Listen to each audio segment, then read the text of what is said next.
We have today at WZRD Chicago 88.3 FM a special guest. As you all know, WZRD is Northeastern Illinois University's very own student-run radio station. And today we have an alumna with us.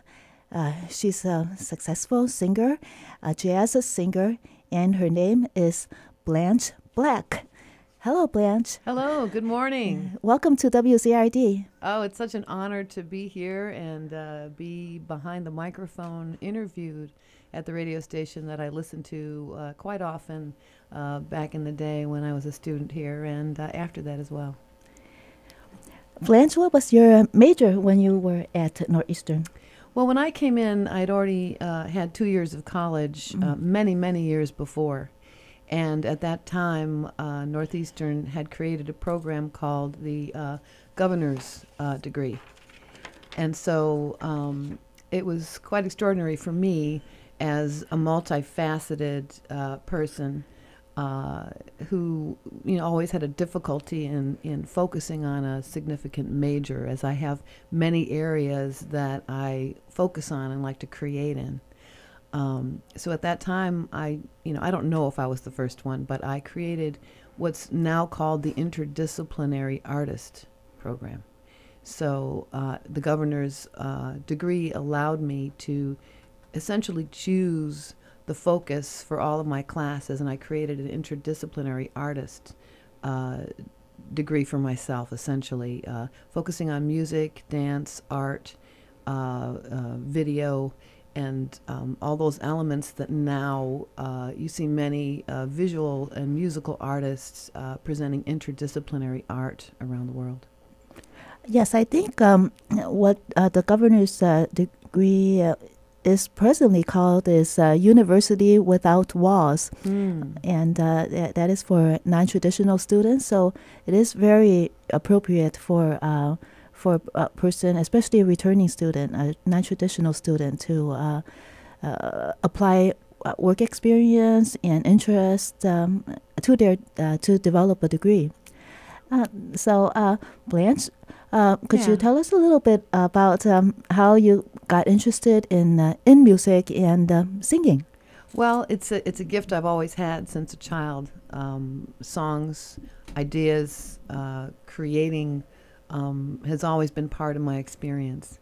And so the opportunity to come to Northeastern and take all these different elements and find a foundational support for that really helped me in becoming more real about it. Creativity is sometimes very fluid, and ideas can go all over the place. And how do you focus them to create something real in the world and tangible that other people can enjoy? And I think that's a challenge for just about any artist who is going off into uncharted territory. Like, I'm sitting here in the studio and I see this wonderful painting behind me of a very creative imagery that looks like the outer space, and then there's wings over here, and then there's a jellyfish, and this looking like an Aztec-looking figure on the right. And so this creativity is an amalgam of images, and I think it's really important for students to become aware that containing your creativity actually gives it more power and the ability to influence and impact other people. Mm-hmm. So, how did you? Is there a song that could you give us a little story behind some of your favorite songs about how you applied that creativity to create that song? Thank you so much. Yeah, I'm very proud that my CD Out to Sea is now being played not only by ZRD but about 111 radio stations around the country and in the world, actually. And so one of the reasons I think that people pick up on it is that the whole package is put together well.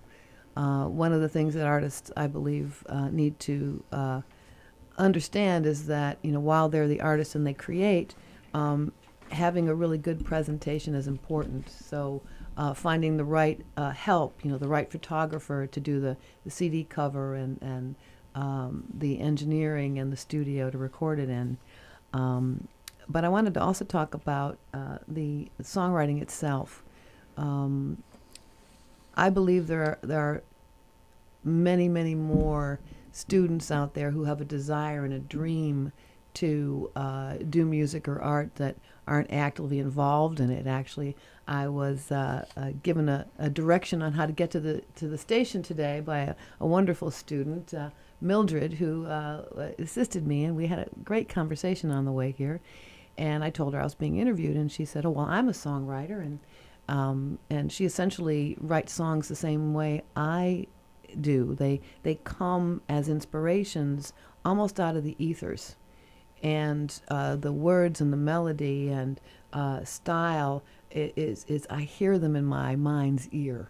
So it's essentially the nugget, the raw form of the song. For example, my song "If I Fly to Paris." You can be inspired by anything. And anyone who gets an inspiration, it's important to, I feel, document it immediately if possible. Like write it down on a napkin, or I used to carry a little digital recorder around with me. So whenever you have an idea, you can get it down in some raw form so that later you can take it and actually do the work of it, right? Mm-hmm. So creativity is first the idea. It's an inspiration. It comes to you. Like my mom and I used to love watching the show The Bachelor, Mm-hmm. And so we'd be watching The Bachelor, and one night we're watching it, and this image of the couple, and there they are in France and in Paris and blah blah blah, and suddenly this song idea came to me while we're watching the show. So did the melody come first or the lyrics? Would you say that particular song? It all came at the same time. It's just started to enter my mind. It's like, if I fly to Paris, would it satisfy, or would I find your arms already occupied?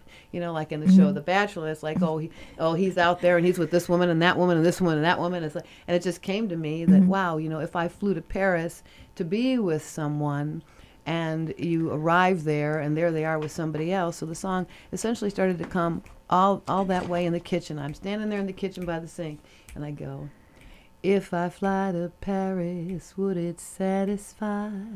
Or would I find your arms already occupied?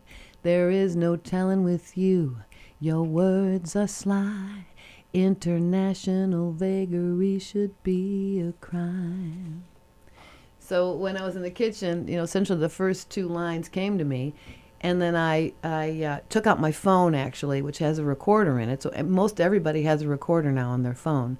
So if an idea for an art piece or a song or whatever you're creating comes, it's just get it down, take your phone out. Okay, so I sang those two lines on the phone, and then watching the show that very night, another couple lines came. So you get up and you take the recorder and you record those, and pretty much a verse, and then the chorus came, I think, the next day.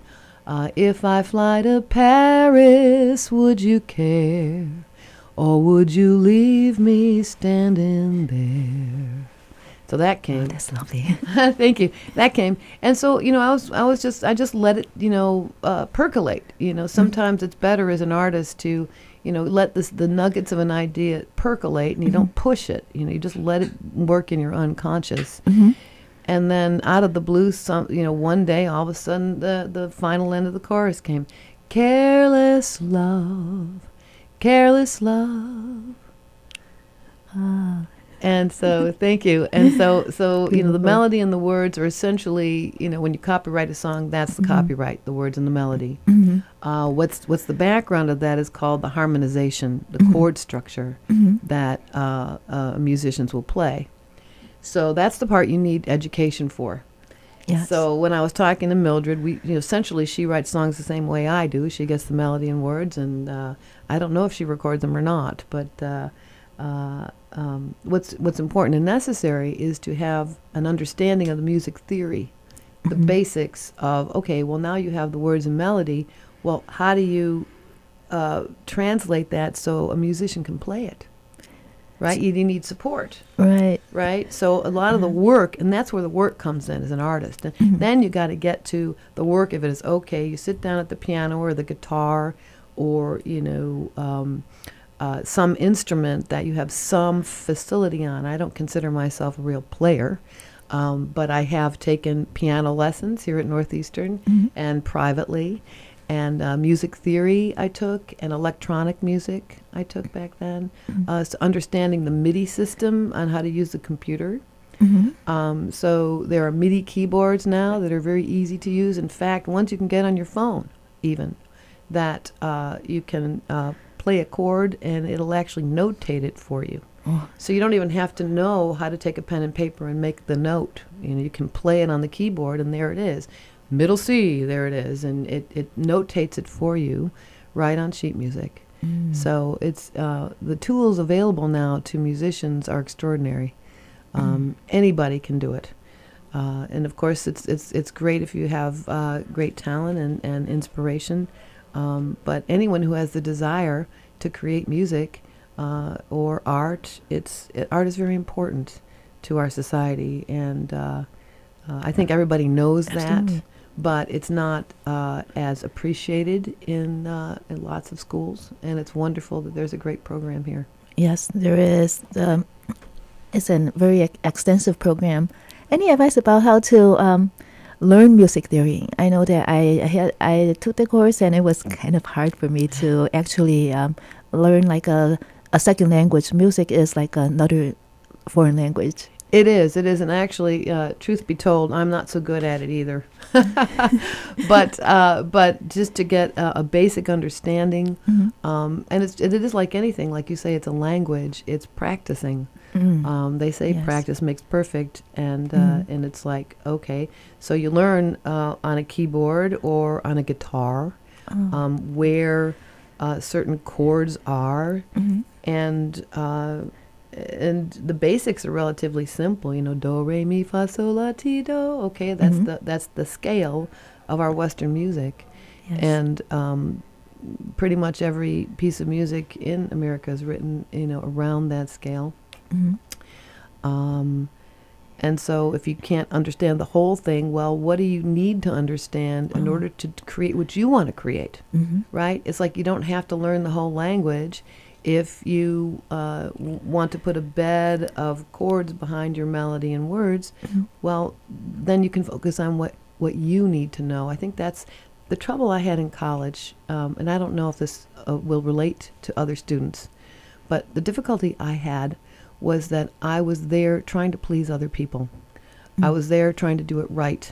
I was there not with my own focus, but what I thought others wanted of me. And so, to me, I think that's a little bit off base, that every individual needs to know what they want out of it. Like, what do you want to create out of it? What do you want to use your class for? It's not simply just to get an A and move on, It's about, okay, here I'm taking this class. What do I want to make of myself? What do I want to use this for me? For how this will work for my creativity? How will this apply to me? And so I've essentially had to relearn a lot of this stuff. Later on, as the songs started, they just kept coming. They didn't stop. So it's like, you know what? I got to do something with this. And I made a decision that I wanted to put it down on a CD and have a record. This is a great thing that I saw a great artist do an interview once, and they said that they were lucky. It takes a combination of effort, creativity, talent, and luck to really make something happen in the world. And it was Eddie Murphy. And he said, I was lucky.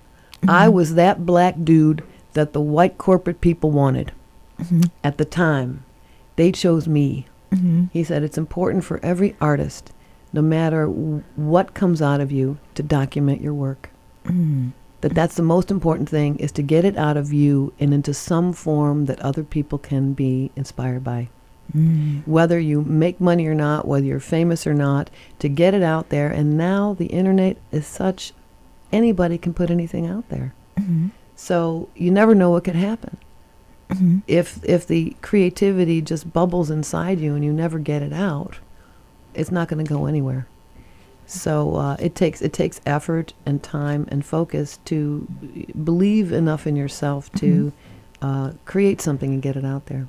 Yeah, so you're saying is to discover your passion, to document it, and then to get it out there. Get it out there. Yes. And then there's the next step. Okay, you get it out there, now what? Okay, how do you get it out there more?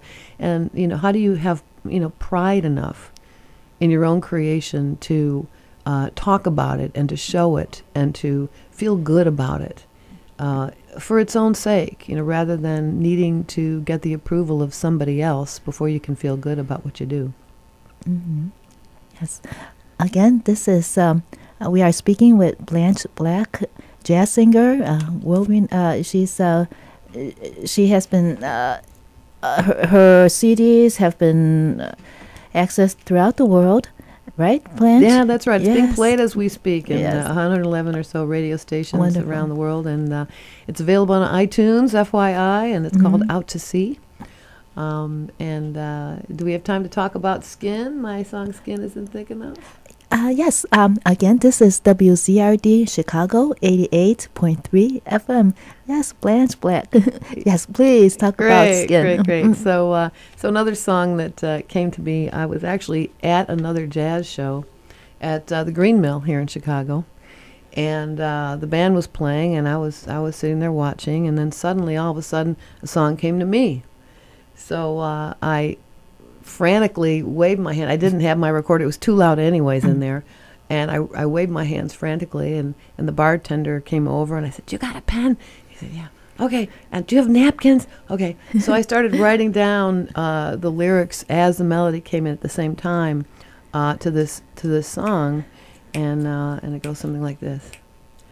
"I bet you like to play it rough. Hungry hands hold so tight. You'd like to take me on the bar in front of everybody's eyes. My skin isn't thick enough for a man like you." So I wrote that verse and the chorus part, and I kept singing it in my mind because I couldn't record it. Till I got outside after the set, so I could take out my phone and record that part. Mm-hmm. And that one pretty much came very, very quickly. The rest of the verses and the choruses fell right into place. Mm. And a lot of these songs on the CD came to me many years ago, and were sitting in a drawer. And I just kept feeling, I got to do something with this. I got to do something with this, and just in the back of my mind, and moving me forward, and then how did I get him out of the drawer? What was the first step about that? I went to get some advice from another jazz musician, Good. and connected with him, John Mulder, who actually is playing on the CD, and we actually wrote one of the songs together on it, hanging out on the scene and being in the environment of where you want your art to be is a good thing for anyone to do. It's to get involved, and you say get connected, but it's really more than that. It's not get connected to get your thing moving forward, but just to be passionate about what you're doing. If you're an artist and you love a certain kind of art, well, where are other people making this art? And to go and be part of the community and be inspired by one another. Mm-hmm. I think we're very blessed here in Chicago to have a vibrant music scene and great talent. So many wonderful artists who are inspiring and supportive of young players. We're blessed in Chicago because we have attitudes of inclusion. In a lot of cities, I lived in LA for a while, and I know New York. In other cities, we don't have the blessings of inclusion that we have here in Chicago, just in most of our nature. to be inspired by younger artists and connect with them.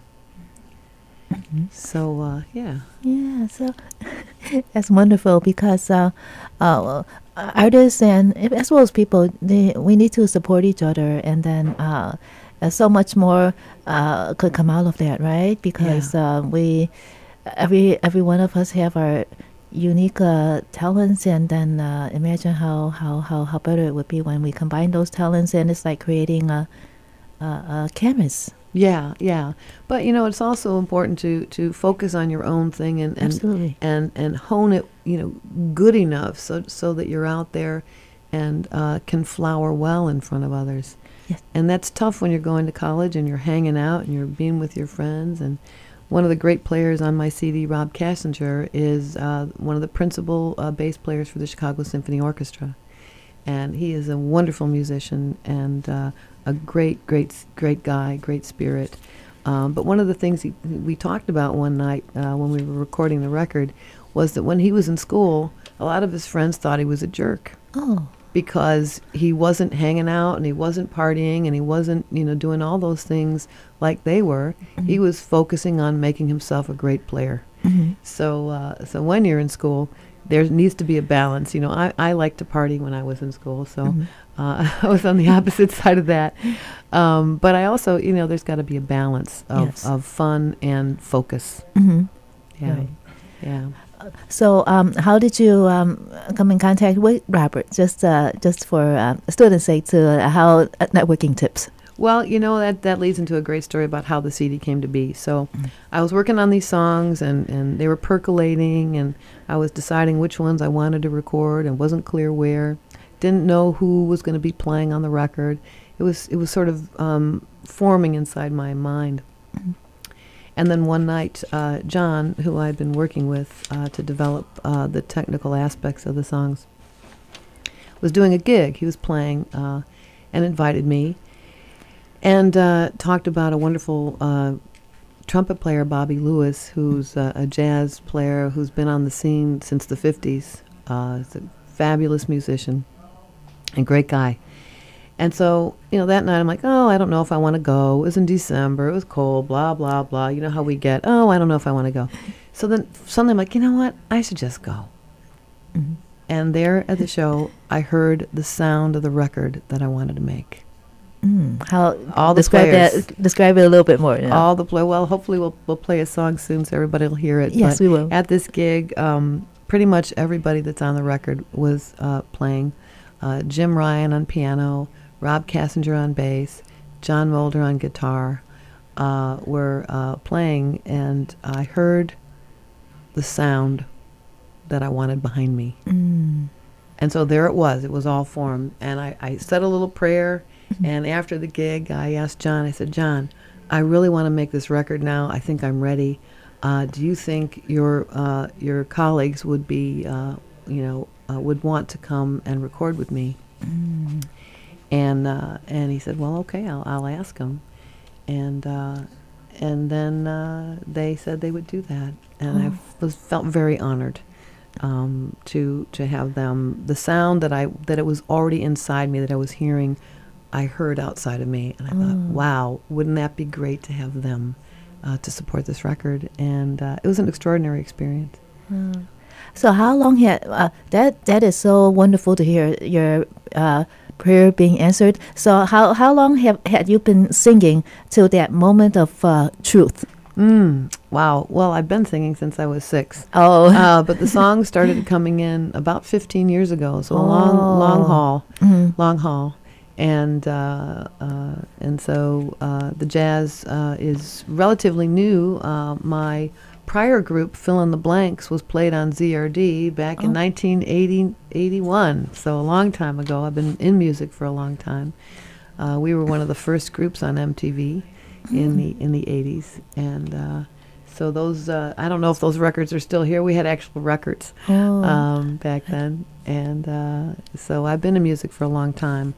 But the jazz project has developed over time, and it's the genre of jazz is more technical and difficult than rock and roll, And I feel very proud to have stepped into this world.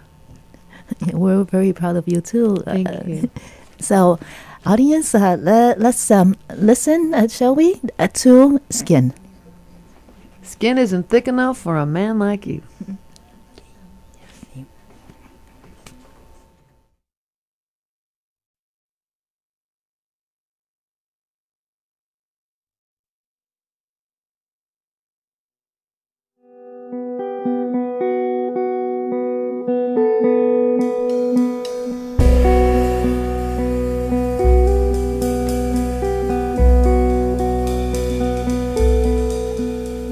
I bet you like to play it rough, hungry hands squeeze so tight.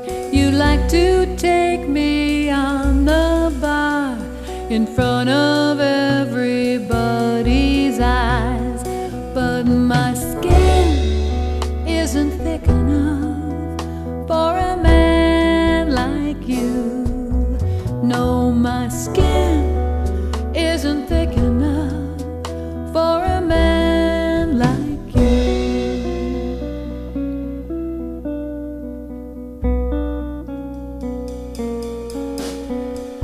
I bet you think you're awful tough. Urgent eyes stare me down. You snap your fingers at my ear, expecting me to crawl up near, but my skin isn't thick enough for a man like you. No, my skin isn't thick enough for a man like you.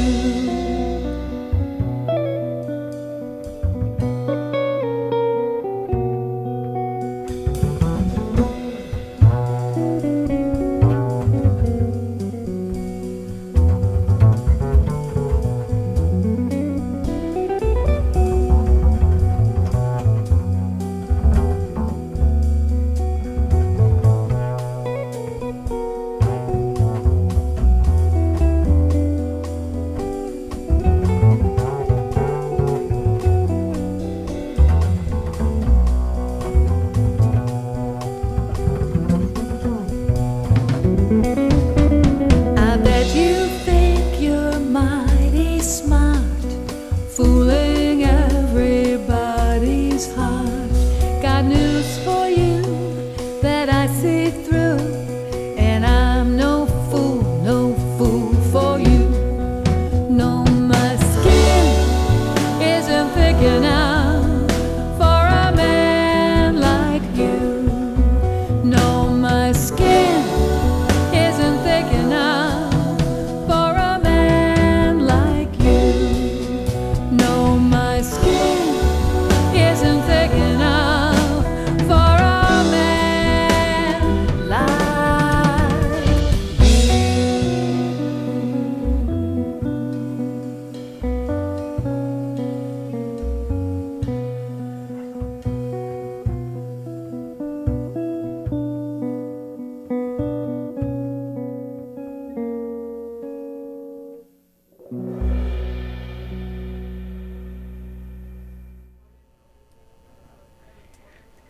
That was very beautiful, Blanche. Thank you. You're welcome. Yeah, I particularly love in it, and it's a unique, actually, bass solo by Rob Kassinger on that, and the players on that song are John Mulder on guitar, Rob Kassinger on bass, Jim Ryan on piano, and John Diedemeyer on drums. And John Diedemeyer plays around the world with Patricia Barber, and all the players are very, very well seasoned and play with some of the jazz greats. So I feel very blessed to have them on it. So, have you played around the world as well? Have you been to other parts of the globe and gigs? Well, you know what? Not yet, and that's next. Yes. As the record is being played there, you have to have some sort of presence, and Yes. they have to have heard you before they invite you. But that is something I'm looking forward to. Maybe, hopefully, by the end of the year. I'd love that. That would be great. Yes. Well, keep us posted, Blanche. Could you let us know about how listeners could access your CD? Great. I would love that. Yeah, I have a website, www.blanchejazz.com, BlancheJazz.com. It's also on iTunes, Blanche Blacke with E's at the end. And the CD is called Out to Sea. And so you can access it by the single song on Amazon as well, and iTunes. So. Okay, wonderful. Thank you so much, Blanche, for being with us at the WZRD. And your voice is beautiful, and the album is very beautiful too. Thank you. Thank you so much for having me. Listeners, so this was Blanche Blacke, an NEIU alumna, joining us at WZRD for some advice to students about how to discover your passion for your art, and then getting your voice out there. Thank you. And let's listen to If I Fly to Paris. Thank you. You're welcome.